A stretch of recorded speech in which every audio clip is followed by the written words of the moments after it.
Saya maklumkan bahawa melihat kepada semua perbincangan saya bersama dengan atlet, bersama dengan jurulatih, pengurus pasukan, OCM, MPM, bersama dengan board of MSN dan juga pandangan-pandangan yang lama, maka kita secara realistiknya melihat, kami menganggap bahawa pada tahun ini edisi Sukan Olimpik Tokyo 2020 ini, kita melihatkan sandaran untuk membawa pulang 3 pingat daripada 3 acara iaitu badminton, bicycle track dan juga pasukan akuatik. Dan daripada 3 pingat ini, tentu sekali lah, satu daripada dia adalah The Midas Touch, iaitulah kilauan emas yang ditunggu-tunggukan. Jadi pada waktu ini itulah sandaran yang diletakkan mengambil kira semua pandangan, dan saya menganggap bahawa meletakkan sandaran ataupun sasaran dengan 3 pingat, satu daripadanya adalah emas, adalah sebagai menjadi ikatan antara rakyat dengan juga mereka yang sedang berjuang di sana. Mereka tidak memerlukan dan kata tekanan yang berlebihan, tetapi mereka juga tidak mahu dinafikan ada kalangan mereka yang benar-benar mempunyai kesungguhan dan telah menyatakan iltizam ingin mencapai dan menggapai impian membawa pulang pingat tersebut kepada rakyat. Sasaran rasmi kontingen negara di Olimpik Tokyo pastinya disambut baik oleh atlet negara, terutama mereka yang diletakkan sebagai potensi memenangi pingat. Tatkala Dato' Azizul Hasni Awang sudah isytihar memikul tanggungjawab untuk memastikan lagu negaraku berkumandang di bumi Jepun, prospek lain juga bersedia melunaskan sasaran berkenaan. Antaranya, atlet terjun negara Leong Manyi dengan menyatakan perkara itu kepada Zulhelmi Zainal Azam selain berkongsi mengenai perkembangan persiapan penerjun negara sejurus tiba di Tokyo. Saya rasa untuk saya, memang saya meletakkan sasaran jugalah, sasaran pingat juga kali ini. So, tak kira lah pingat apa, tapi sasaran pingat lah untuk kali ini. Sebab sasaran saya dah tetap from 2 years ago. So, I think I am prepared for it lah. Tapi, cuma maybe a bit stress, but I am prepared lah. Saya rasa saya agak excited lah sebab Tokyo Olympic sebenarnya last year, tapi ditunda setahun, so dah tunggu agak lama lah. So akhirnya sampai this year and then I'm quite excited. And then semalam ada sikit penat lah sebab dalam flight cuma dapat tidur dalam 3.5 jam. And today I feel better. Yeah, after one night of rest, I feel better. I feel fine.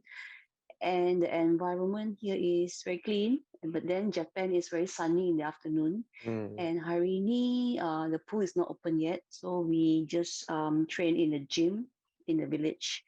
And tomorrow the pool is only open for us to train.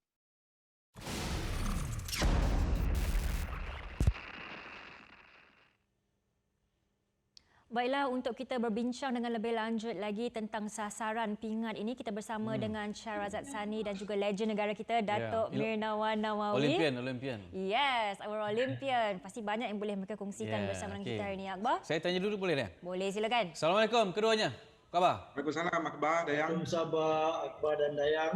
Okay, very simple question. Saya nak start. Mungkin kita mulakan dengan Datuk Minawan lah. Boleh, Mat?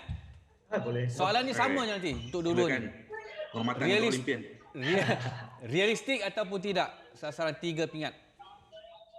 Okey, bagi saya Akbar, Dayang dan juga Ahmad, ini satu sasaran yang realistik yang telah diletakkan oleh Kementerian Belia dan Sukan, terutamanya kerana kita dapat lihat pencapaian kita sebelum ini yang boleh dikatakan agak konsisten juga, di mana di Olimpik 2016 dan sebelum-sebelum itu juga kita berjaya untuk membawa balik pingat.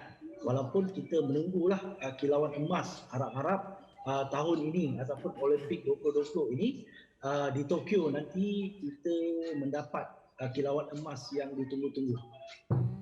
Okey. Saya berasakan bukan saja realistik tapi di luar jangkaan apabila sasaran itu diumumkan, kerana untuk menghampiri pencapaian kontingen Rio 2016 tu saya sifatkan sebagai luar biasa pada ketika itu. Tetapi untuk meletakkan sasaran 3 pingat termasuk 1 pingat emas, ini satu yang cukup berani daripada kontingen negara. Walaupun Menteri Belia dan Sukan Datuk Seri Rizal Merican sebutkan atlet negara berdepan pelbagai cabaran pengurangan kejohanan kompetitif, tapi saya juga berasakan medal target ini 1 emas dan 3 pingat secara keseluruhan ini mungkin datang daripada feel good factor seperti Lee Zijia memenangi seluruh England ataupun Pernilla Rinong di Piala Dunia pada bulan Mei yang lalu. Jadi saya percaya sasaran 3 pingat ini adalah satu yang berupaya untuk menyuntik semangat kontingen dan juga memberikan harapan yang besar untuk rakyat Malaysia.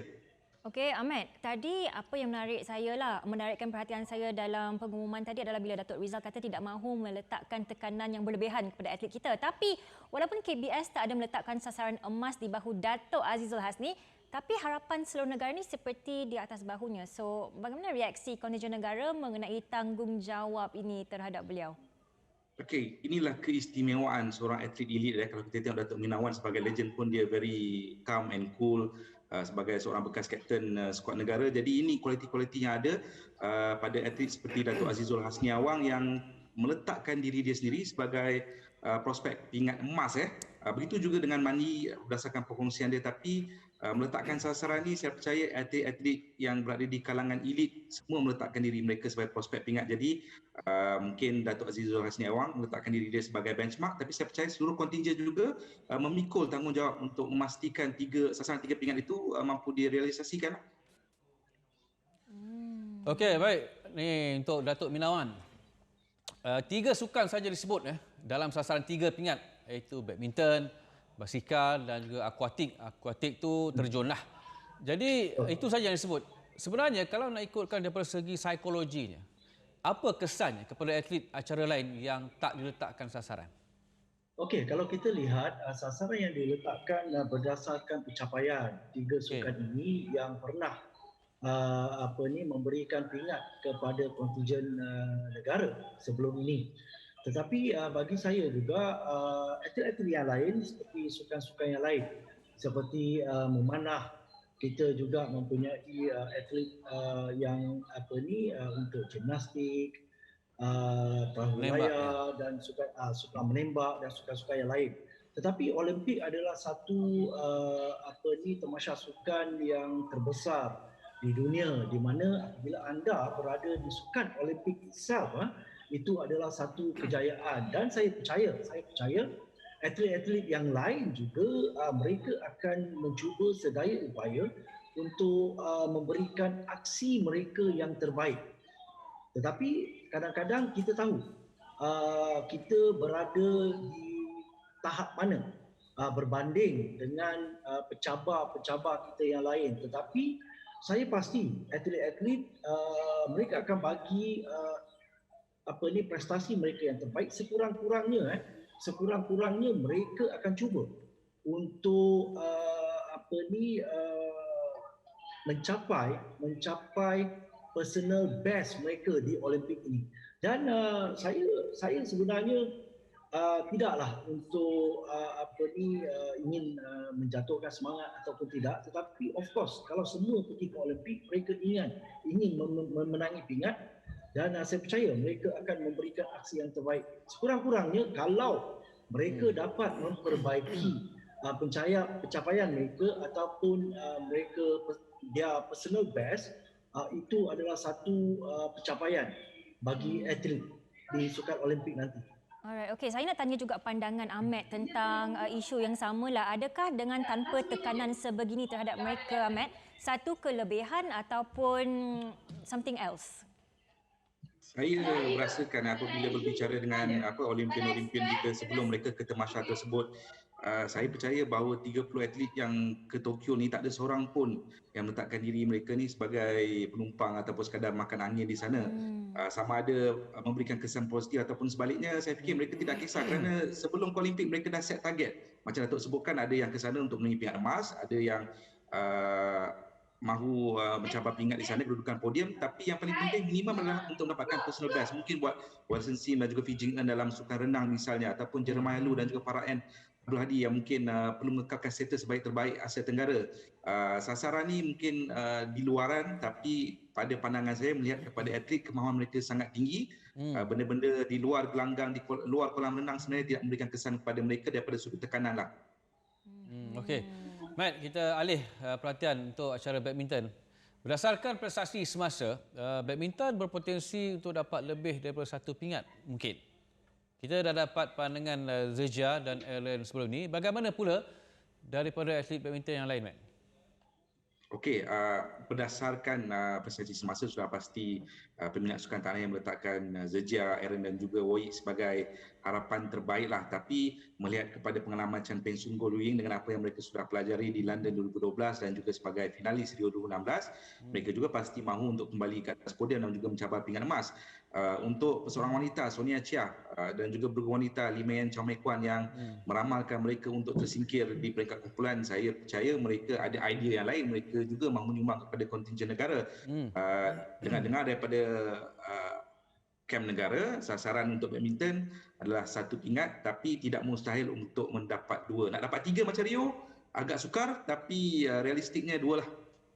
Dan tidak terkecuali pingat emas yang mungkin juga mahu dicabar oleh skuad badminton. Okey, Datuk. Datuk mungkin ada pandangan yang berbeza sebab ada yang mengatakan bahawa terjun bakal sumbang lebih pingat. Ataupun adakah mungkin daripada sukan lain seperti memanah, Datuk? Okey, kalau kita lihat dari sukan terjun ni, of course macam Pandala Renong, beliau telah berjaya menangi pingat sebelum ini, tetapi partner beliau iaitu di 2016 dalam acara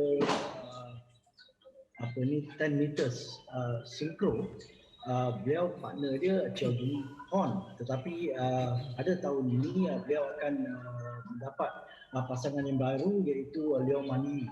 Saya percaya macam pada Renong, beliau ini adalah Olimpik yang ketiga. Dari segi pengalaman sudah pasti beliau tahu bagaimana untuk manage tekanan dan sebagainya. Manakala Leong Mani juga beliau adalah seorang penerjun yang begitu pengalaman. Saya percaya gandingan ini boleh membutirkan pingat untuk pasukan terjun negara. Dan untuk pingat-pingat yang lain tu of course macam pada Lela mempunyai lagi satu event. Kita juga harapkan kalau beliau dapat membutirkan pingat, dan mungkin tidak kita tidak boleh mengetepikan penerjun yang lain untuk the surprise elemen daripada sukan terjun. Mungkin memanah kita mempunyai seorang pemanah. So jadi of course kita mengharapkan beliau dapat untuk memberikan aksi yang terbaiklah. Harapan kita of course untuk melihat beliau kalau boleh ke podium, tidak mustahil. Okey, baik. Hai sekali Datuk. Kita akan pulang dengan mencapai sasaran ataupun lebih daripada sasaran. Okey, di Rio 2016 tu 5 pingat dan kali ini 3. Of course lah, kalau tanya siapa pun, kita kalau boleh ingin mendapat pingat seberapa banyak yang boleh, terutamanya pingat emas yang pertama itu. Saya rasa 3 buat masa inilah. 3 saya rasa 3 pingat emas tu mencapai sasaran oleh kontingen negara. Okey, soalan kepada Ahmad lebih kurang sama tapi sedikit berbeza. Sebelum Dayang tanyakan kepada netizen, siapa calon emas di Olimpik untuk Ahmad? Nak letak 3 nama ke? Satu je. Dah, saya letak 3 lah. Datuk Azizul Hasni Awang, Pandala Rinong dan juga Lee Zejia. Tapi saya ingin tekankan, walaupun di mata saya atlet ni luar biasa, tapi mereka juga manusia biasa. Ada pusaran ataupun kebimbangan di perkampungan sukan yang kita dengar sudah pun ada kes positif COVID-19. Jadi kita doakan agar mereka sihat sampailah ke hari pertandingan. Yes. Yes, insyaAllah. Okay, terima kasih kepada Ahmad dan juga Datuk Mirnawan. Hopefully semuanya akan berjalan dengan lancar di sana and hopefully boleh dapatlah bawa balik 3 pingat. Tak kisah kalau apa. Yang penting Syahrazad ada satu Sani emas. akan berangkat esok. Datuk Mirnawan akan bersama kita sepanjang Olimpik untuk ulasan. Take care, Ahmad. Terima kasih. Okay, thank you. Okey, and tadi kan saya dah katakan nak tanya kepada netizen juga. Okey. So bagi sesiapa yang nak undi dekat Twitter kami, siapa calon emas di Olimpik nanti, boleh pilih antara 5 hero-heroine kita ni di Okey. laman Twitter Astro Macam mana Arena. cara nak undi ni? Cuba cerita sikit. Singgah ke Twitter. Okey, Follow di- Akbar dengan Dayang kat Di Twitter. Twitter Follow Astro Arena. anda boleh buat pemilihan di situ siapakah atlet negara yang akan berjaya meraih pingat emas dan kita akan